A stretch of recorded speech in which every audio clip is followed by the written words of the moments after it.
विचारतो पन्नाला, आपला खेळ पाहण्यासाठी या ठिकाणी अनेक महिला आलेल्या आहेत. एका महिलेच्या अंगावरती हिरव्या रंगाची साडी आहे, लाल रंगाचा ब्लाऊज आहे आणि हातामध्ये चॉकलेटी रंगाची पर्स आहे पन्नालाल. गळ्यामध्ये 10 तोळ्याचं मंगळसूत्र आहे पन्नालाल. हातामध्ये 4 तोळ्याच्या बांगड्या आहेत पन्नालाल. सांग बरं ती महिला कुठे उभी राहिली? ते गाढव बरोबर एक फेरी पूर्ण मारतं आणि त्या महिले समोर जाऊन त्या ठिकाणी उभं राहतो. पुन्हा आपल्या मनाला प्रश्न पडतो, गाढव ते आहे की गाढव आपण आहे? तिसरा प्रश्न विचारला जातो, 50 प्रेक्षकांमधून एकाच्या हातातलं घड्याळ काढून घेतलं जातं आणि एकाच्या खिशामध्ये लपवून ठेवलं जातं. तो राजस्थानी माणूस त्या गाढवला विचारतो, आपल्या या ठिकाणी खेळ पाहायला आलेल्या गर्दीमध्ये एका माणसाचं घड्याळ चोरीला गेलं पन्नाला, ते एका माणसानं चोरलेलं आहे. सांग बरं कोणाच्या खिशामध्ये आहे पन्नाला?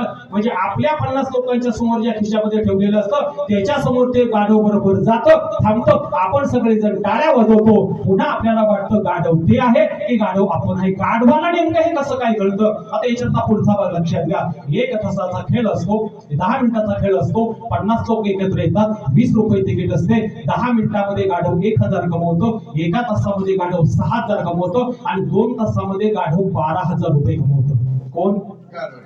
गाढव 2 तासामध्ये 12000 रुपये कमवतो. गाढव काय बोलतं का? गाढव बोलत काहीच नाही तरी पण 12000 रुपये कमवतं. मग आमच्यासारख्या कीर्तनकारांनी 2 तास कीर्तनामध्ये बोलल्यानंतर तुम्ही आम्हाला किती दिले पाहिजे? म्हणजे घरी गेल्यानंतर आम्ही गाढव आहोत असं आम्हाला वाटणार नाही. प्रश्न साधा आहे की नाही?